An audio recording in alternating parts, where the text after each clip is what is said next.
Hello dear student, good evening. स्वागत है आपका दक्ष कंपटीशन क्लासेस के यूट्यूब चैनल पर।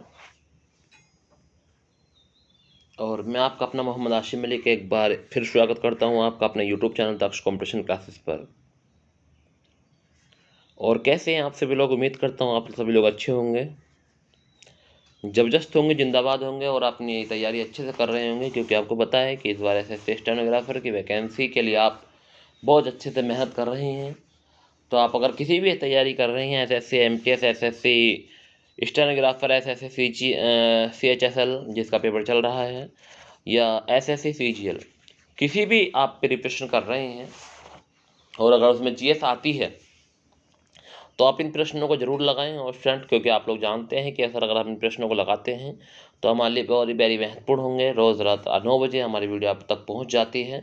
आप लोग जरूर देखा करें टाइम निकाल कर, ठीक है? जिस टाइम भी आपको टाइम मिला करें आप हमारे वीडियो को जरूर देखा करें, क्योंकि आपको पता है कि सर आप वही प्रश्न हमें करा रहे हैं जो अब तक हमारे क्वेश्चन पूछे गए हैं। प्रीवियस क्वेश्चन आपको करा रहा हूँ जो आपके एग्जाम में कई बार पूछे गए हैं, वो उन प्रश्न आपको करा रहा हूँ, ठीक है बच्चों?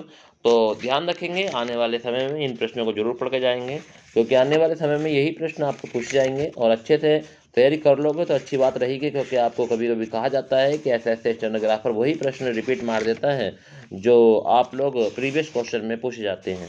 तो मैं सभी बच्चों से कहना चाहूँगा कि जितने बच्चे मेरे साथ तैयारी कर रहे हैं प्रीवियस क्वेश्चन को जरूर लगाएं, ठीक है? तो अगर आपने मेरे चैनल पर न्यू है तो चैनल को सब्सक्राइब करेंगे, बेल आइकन प्रेस कर देंगे, वीडियो को लाइक करेंगे और आगे भी उन दोस्तों को ज़रूर शेयर करेंगे जो लोग अभी हमसे नहीं जुड़े हैं, ठीक है? और एक विश्वास के साथ उम्मीद लगाकर पूरी वीडियो को देखेंगे, क्वेश्चन को समझेंगे, पढ़ेंगे, आंसर देखेंगे कि सर क्वेश्चन का आंसर क्या कहना चाह रहा है, ठीक है? तो इन चीज़ों को देखकर पढ़ें क्वेश्चन, क्योंकि आपको पता है कि आप तैयारी कर रहे हैं, कोई मजाक नहीं कर रहे हैं आप, ठीक है? तो जैसे कि हमारा पहला प्रश्न आपके सामने है, और पहला प्रश्न क्या है कि समुद्री शैवाल में क्या होता है? समुद्री शैवाल में क्या होता है? क्लोराइड होता है, आयोडाइड होता है, लोहा होता है, जस्ता होता है। तो क्वेश्चन नंबर 51 का जो हमारा सही आंसर होने वाला है, क्योंकि पहला पोर्शन 1 से यानी कि 1 से 50 तक जो हमारा पोर्शन मिलता है वो रीजनिंग का मिलता है, 51 से 100 तक हमारा पोर्शन मिलता है जीएस का, और 101 से 200 तक जो हमारा पोर्शन मिलता है वो मिलता है इंग्लिश का, ठीक है बच्चों? तो आप सभी लोग अच्छे तैयारी करें और अच्छे से समझ के पढ़ें, क्योंकि आप लोग जानते हैं कि ऐसा अगर हम समझ के पढ़ेंगे तो हमारा सिलेक्शन इस बार निश्चित हो जाएगा। तो इस क्वेश्चन नंबर 51 बता रहा है कि समुद्री शैवाल में क्या होता है। तो इसका पहला ऑप्शन है क्लोराइड, दूसरा है आयोडाइड, तीसरा है लोहा और चौथा है जस्ता। तो इस प्रश्न का सही आंसर क्या होने वाला है? तो इस प्रश्न का जो सही आंसर हो जाएगा वो हो जाएगा आयोडाइड। क्या हो जाएगा बच्चों? आयोडाइड हो जाएगा इस प्रश्न का सही आंसर। तो ध्यान रखेंगे कि इस प्रश्न का जो सही आंसर हो जाएगा क्या हो जाएगा? आयोडाइड हो जाएगा। कि समुद्र शैवाल में क्या पाया जाता है? तो आयोडाइड समुद्र जल में पाया जाता है। अगले प्रश्न पर हम आ गए हैं कि भारत की वित्तीय राजधानी कौन सी है? मुंबई है, चेन्नई है, दिल्ली है, चंडीगढ़ है। तो भारत की वित्तीय राजधानी कौन सी है? वेरी वेरी महत्वपूर्ण प्रश्न है क्वेश्चन, वेरी वेरी महत्वपूर्ण प्रश्न है, क्योंकि कई बार एग्जाम में पूछा गया है। आईएमपी प्रश्न है क्वेश्चन कि भारत की वित्तीय राजधानी कौन सी है। क्वेश्चन नंबर 52 का सही आंसर क्या होगा? तो इसका सही आंसर हो जाएगा मुंबई। क्या हो जाएगा? मुंबई। कि भारत की वित्तीय राजधानी जो है वो मुंबई है। ऑप्शन नंबर ए इस प्रश्न का सही आंसर होगा मुंबई। नेक्स्ट अगले प्रश्न पर चलते हैं, और अगले प्रश्न हमारा क्वेश्चन नंबर 53 हमारा क्या कहना चाह रहा है, देखेंगे क्वेश्चन नंबर 53 को कि ज्ञानपीठ पुरस्कार निम्नलिखित में के क्षेत्र में विशिष्ट योगदान के लिए दिए जाते हैं। तो ज्ञानपीठ पुरस्कार निम्नलिखित में से किस क्षेत्र में विशिष्ट योगदान के लिए दिए जाते हैं? संगीत, संस्कृत, साहित्य या विज्ञान। तो क्वेश्चन नंबर 53 पर हम आ गए हैं। क्वेश्चन नंबर 53 का सही आंसर मुझे कमेंट करेंगे कि ज्ञानपीठ पुरस्कार निम्नलिखित में के क्षेत्र में विशिष्ट योगदान के लिए दिए जाते हैं। क्वेश्चन नंबर 53 पर हम आ गए हैं। क्वेश्चन नंबर 53 का सही आंसर क्या होने वाला है? पहला ऑप्शन संगीत है, दूसरा संस्कृति है, तीसरा साहित्य है, चौथा विज्ञान है। तो आप लोग अपने दिमाग में सोच लें, सभी प्रश्नों के आंसर सोचा करो स्टूडेंट कि इस प्रश्न का आंसर क्या हो सकता है। तो ज्ञानपीठ पुरस्कार निम्नलिखित में किस श्रेष्ठ किस क्षेत्र में विशिष्ट योगदान के लिए दिए जाते हैं? तो क्वेश्चन नंबर 53 का जो सही आंसर होने वाला है वो हो जाएगा हमारा साहित्य क्षेत्र में दिए जाते हैं। ऑप्शन नंबर सी इस प्रश्न का सही आंसर होगा। पहला भारतीय बैंक का था भारतीय state bank, Calcutta presidency bank, traders bank, Punjab national bank. तो पहला भारतीय बैंक कौन सा था ये पूछा है। पहला भारतीय बैंक कौन सा था? क्वेश्चन नंबर 54 पर हम आ गए हैं। तो क्वेश्चन नंबर 54 का सही आंसर क्या होने वाला है? चार ऑप्शन आपके सामने है बच्चों, बताएंगे कि इसका सही आंसर क्या होने वाला है। तो पहला भारतीय बैंक का नाम क्या था? क्वेश्चन नंबर 54 का जो सही आंसर है Calcutta presidency bank. Option number 20 प्रश्न का सही आंसर है Calcutta presidency bank. Option number 20 प्रश्न का सही आंसर है। येलो केक नामक जिस वस्तु की सीमा पार तरक्की की जाती है वह है। येलो केक नामक जिस वस्तु की सीमा पार तरक्की की जाती है वह है हीरोइन पर अप अपस्कृत रूप, कोकेन का अपस्कृत रूप, यूरेनियम ऑक्साइड या अशोधित सोना। तो बताएंगे येलो केक नामक जिस वस्तु की सीमा पार तरक्की की जाती है वह क्या है। तो क्वेश्चन नंबर 55 का सही आंसर क्या होने वाला है। तो इस प्रश्न का सही आंसर है कोकोन का अपरिष्कृत रूप। तो ऑप्शन नंबर 20 प्रश्न का सही आंसर है कोकेन का अपरिष्कृत रूप हो जाएगा। नेक्स्ट है The Empire of All Melodies पुस्तक के लेखक कौन है। The Empire of All Melodies पुस्तक के लेखक कौन है। चेतन भगत, अरुण कमल, सिद्धार्थ मुखर्जी या सलमान रुश्दी। कितना अच्छा प्रश्न है स्टूडेंट, वेरी वेरी महत्वपूर्ण प्रश्न है। ऐसे ही प्रश्न आपके एग्जाम में पूछे जाते हैं। आईएमपी प्रश्न है, बहुत ही महत्वपूर्ण प्रश्न है स्टूडेंट कि The Empire of All Melodies पुस्तक के जो लेखक हैं वो कौन है। अच्छे से बताना है क्या हो जाएगा इस प्रश्न का सही आंसर। चेतन भगत हैं, अरुण कमल है, सिद्धार्थ मुखर्जी हैं, सलमान रुश्दी हैं। तो क्वेश्चन नंबर 56 का जो सही आंसर है वो जाएगा Siddhartha Mukherjee. Option number C इस प्रश्न का सही आंसर होगा सिद्धार्थ मुखर्जी इस प्रश्न का सही आंसर है। खाद्य सुरक्षा विधेयक में निम्नलिखित में से किसके लिए विशेष प्रावधान किया गया। तो खाद्य सुरक्षा विधेयक में निम्नलिखित में किसके लिए विशेष प्रावधान किया गया। क्वेश्चन 57 पर हम आ गए हैं। तो क्वेश्चन 57 का सही आंसर क्या होगा। गर्भवती महिला, बेसहारा एवं बेघर लोग, भुखमरी का सामना कर रहे लोग या उपयुक्त सभी। तो खाद्य सुरक्षा विधेयक में निम्नलिखित में किसका विशेष प्रावधान किया गया। तो इस प्रश्न का सही आंसर क्या होने वाला है। तो क्वेश्चन नंबर 57 का जो सही आंसर होने वाला है तो आप सभी लोग जानते हैं कि उपयुक्त सभी के लिए, ठीक है, ऑप्शन नंबर डी कि गर्भवती महिला, बेसहारा या बेघर लोग और भुखमरी का सामना कर रहे लोग, उपयुक्त सभी के लिए ये खाद्य सुरक्षा विधेयक विशेष प्रावधान किया गया था, उपयुक्त सभी के लिए। तीन ऑप्शन सही हैं इसके, तो ध्यान रखेंगे। ठीक है बच्चों, एक बात और बता दूं मोस्टर, मैं आपको जल्द से जल्द जितने भी पेपर 2023, 2022, 2021, 2020 तक हुए हैं उनके भी प्रीवियस सेट आपके सामने लेकर आऊँगा। आप लोग जरूर उनको भी पढ़ना और अच्छे तैयारी लगाना। ठीक है, नेक्स्ट अगले प्रश्न की ओर आ गए हैं।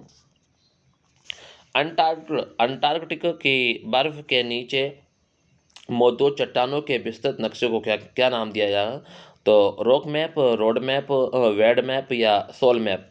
तो अंटार्कटिक की बर्फ के नीचे मौजूद चट्टान के विस्तृत नक्शे को क्या नाम दिया गया, यह पूछा है। क्वेश्चन नंबर 58 पर हम आ गए हैं।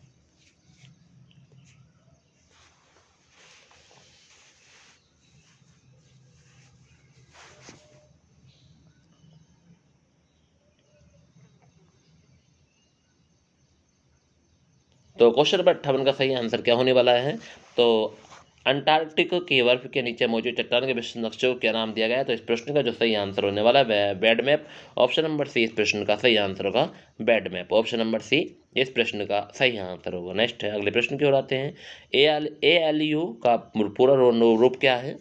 तो एरी लॉजिक यूनिट है, एप्लीकेशन लॉजिक यूनिट है, आर्टिफिशियल लॉजिक यूनिट है, अर्थमेटिक लॉजिक यूनिट है। ALU का पूर्ण रूप बताना है। क्वेश्चन नंबर 59 पर हम आ गए हैं। तो ALU का पूर्ण रूप जो होगा वो होगा arithmetic logic unit. Option number C D इस प्रश्न का सही आंसर है। क्वेश्चन नंबर 60 पर आ गए हैं। निम्नलिखित में से किसमें अस्थिपंजर बिल्कुल नहीं होते हैं। तो तारामीन, स्पंज, जेलीफिश या रजत मीन। तो किसमें अस्थिपंजर बिल्कुल नहीं होते हैं। क्वेश्चन नंबर 60 पर हम आ गए हैं कि किसमें अस्थिपंजर बिल्कुल नहीं होते हैं।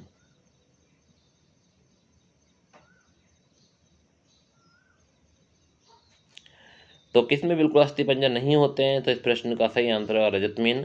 ऑप्शन नंबर डी इस प्रश्न का सही आंसर है रजत मीन। भारत में पहली बोलती फिल्म कौन सी थी। राजा हरिश्चंद्र, आलमारा, चंडीदास या झांसी की रानी। तो भारत में पहली बोलती फिल्म कौन सी थी। कितना गजब क्वेश्चन पूछा गया है उस दिन, कई बार एग्जाम में आया हुआ प्रश्न है। तो भारत में पहली बोलती फिल्म का नाम बताना है। तो इस प्रश्न का सही आंसर होगा आलमारा। ये थी हमारी भारत में पहली बोलती फिल्म आलमारा। नेक्स्ट है, निम्नलिखित में से नृत्य का शास्त्रीय रूप कौन सा होता है। मणिपुरी, मयूरभंज का छाऊ, भांगड़ा, ये चौंग। तो बताएंगे नृत्य का शास्त्रीय रूप कौन सा होता है। क्वेश्चन नंबर 62 पर हम आ गए हैं। क्वेश्चन नंबर 62 का सही आंसर क्या होने वाला है।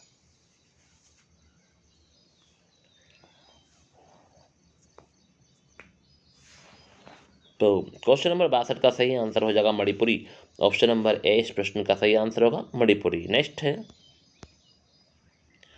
तो ध्यान रखेंगे एसएससी स्टेनोग्राफी एंड डी परीक्षा के लिए बहुत ही महत्वपूर्ण जानकारी आपको मैं प्रोवाइड करा रहा हूँ। स्टूडेंट अच्छे से पढ़ते रहें। नेक्स्ट है, अंतर्राष्ट्रीय मुद्रा कोष IMF की स्थापना किसके सम्मेलन में हुई थी? वर्लिंग सम्मेलन, वेट न्यूवर्ट सम्मेलन, लंदन सम्मेलन, रोम सम्मेलन। तो बताएंगे क्वेश्चन नंबर 63 का सही आंसर क्या होने वाला है।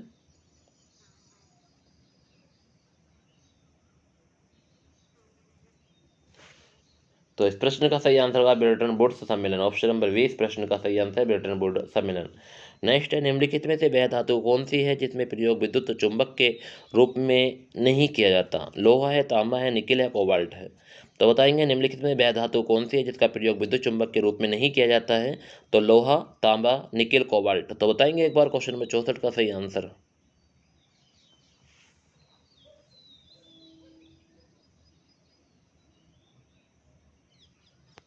तो क्वेश्चन नंबर 64 का सही आंसर तांबा है कि वह धातु कौन सी जिसका प्रयोग चुंबक विद्युत चुंबक के रूप में नहीं होता है? तांबा। Option number B. प्रकाश के परिक्षेषण का अध्ययन करने के लिए निम्नलिखित में से किस उपकरण का प्रयोग किया जाता है? सूक्ष्मदर्शी, दूरबीन, स्पेक्ट्रोमीटर, फोटोमीटर। तो प्रकाश के परिक्षेषण का अध्ययन करने के लिए निम्न में किस उपकरण का प्रयोग किया जाता है? क्वेश्चन नंबर 65 पर हम आ गए हैं।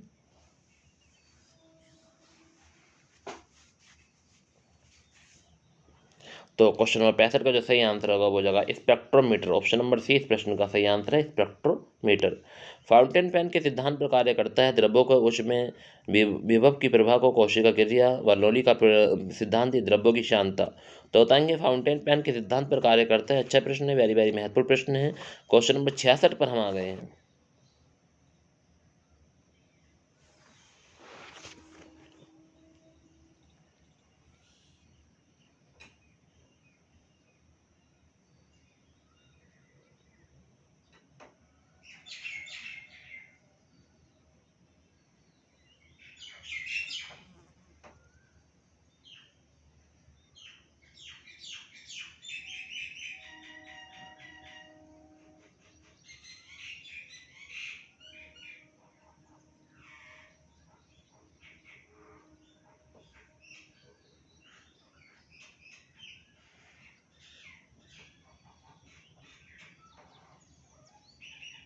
तो इस प्रश्न का जो सही आंसर है वो हो जाएगा केशिका क्रिया।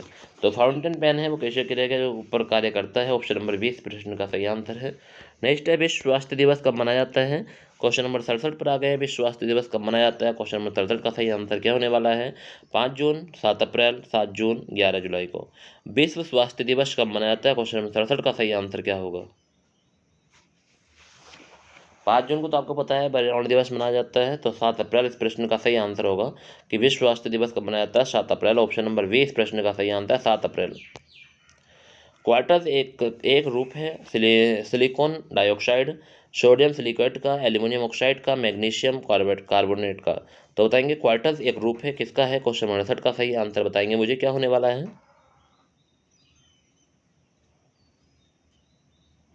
तो क्वार्टर एक रूप है इस प्रश्न का सही आंसर है silicon dioxide. Option number A इस प्रश्न का सही आंसर है। स्टील में कार्बन का प्रतिशत कितना होता है? ये पूछा है। स्टील में कार्बन का प्रतिशत कितना होता है? 0 से 1.5, 1.5 से 3.0, 3.0 से 4.0, 4.0 से 6.0। स्टील में कार्बन का प्रतिशत कितना होता है ये पूछा है। क्वेश्चन नंबर 69 का सही आंसर।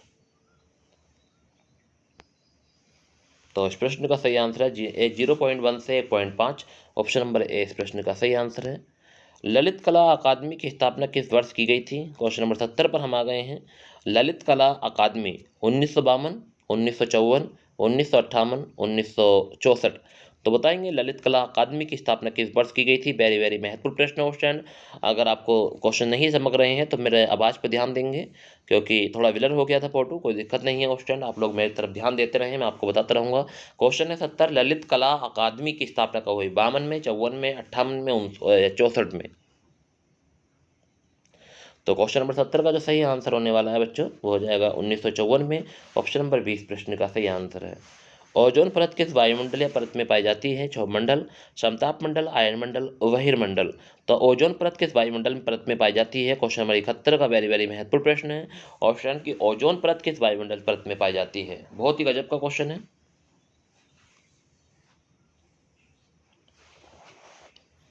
तो ओजोन परत किस वायुमंडल परत में पाई जाती है? तो इस प्रश्न का जो सही आंसर होने वाला है, तो आप सभी लोग जानते हैं समताप मंडल में पाई जाती है। तो ओजोन परत किस वायुमंडल क्षेत्र परत में पाई जाती है? तो इसका सही आंसर हो जाएगा समताप मंडल। मोगाडिशु किस देश की राजधानी है? Senegal, Rwanda, Somalia, Morocco. तो मोगाडिशु किस देश की राजधानी है, ये पूछा है। अच्छा प्रश्न है, वेरी वेरी महत्वपूर्ण प्रश्न है, कई बार एग्जाम पूछा गया प्रश्न है स्टूडेंट। तो बताएंगे मोगाडिशु किस देश की राजधानी है। आप अपने दिमाग में सोच लीजिए इस प्रश्न का सही आंसर क्या होगा आपकी नज़रों में। तो मोगाडिशु किस देश की राजधानी है? तो इस प्रश्न का जो सही आंसर होने वाला है वो जाएगा सोमालिया। ऑप्शन नंबर सी इस प्रश्न का सही आंसर है, सोमालिया। प्रेस की स्वतंत्रता का अधिकार किस मूल अधिकार के निहित है? प्रेस की स्वतंत्रता, वाह कितना गजब का क्वेश्चन आपसे पूछा है कि प्रेस की स्वतंत्रता का अधिकार किस मूल अधिकार से निहित है। क्वेश्चन नंबर 73 पर हम आ गए हैं। अनुच्छेद यानी कि 19 का फर्स्ट का, 19 का फर्स्ट गा, 19 का फर्स्ट चा, 19 का फर्स्ट छा। तो बताएंगे, चार ऑप्शन आपके सामने हैं कि प्रेस की स्वतंत्रता का अधिकार किस मूल अधिकार में निहित है। Question number 73। तो इस प्रश्न का सही आंसर जो होने वाला 19 का। ठीक है, 19 का फर्स्ट का हो जाएगा। ऑप्शन नंबर ए इस प्रश्न का सही है, 19 का फर्स्ट। नेक्स्ट है, संपत्ति के अधिकार को किस संविधान संशोधन द्वारा हटा दिया गया था? 44वें, 46वें, 42वें, 52वें। संपत्ति के अधिकार को संविधान संशोधन के द्वारा हटा दिया गया था। कौन सा संविधान संशोधन था जिसके द्वारा संपत्ति के अधिकार को हटा दिया गया था? तो पूछा है कि संपत्ति के अधिकार को किस संविधान संशोधन द्वारा हटा दिया गया था। अच्छा प्रश्न है, वेरी वेरी महत्वपूर्ण प्रश्न है। आप लोग इस प्रश्न का आंसर जरूर बताएं मुझे। 44वां है, 46वां है, 42वां है या 52वां है?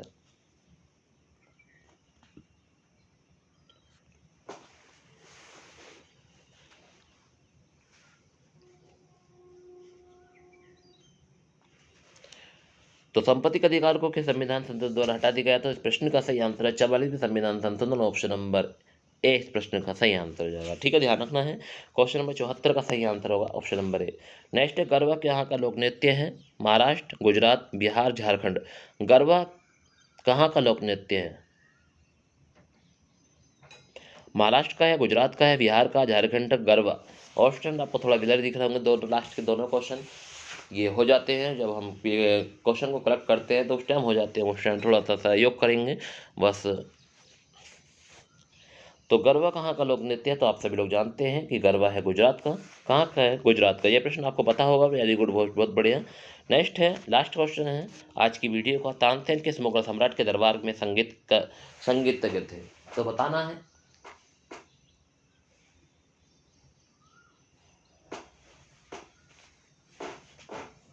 तानसेन किस मुगल सम्राट के दरबार में संगीतज्ञ थे?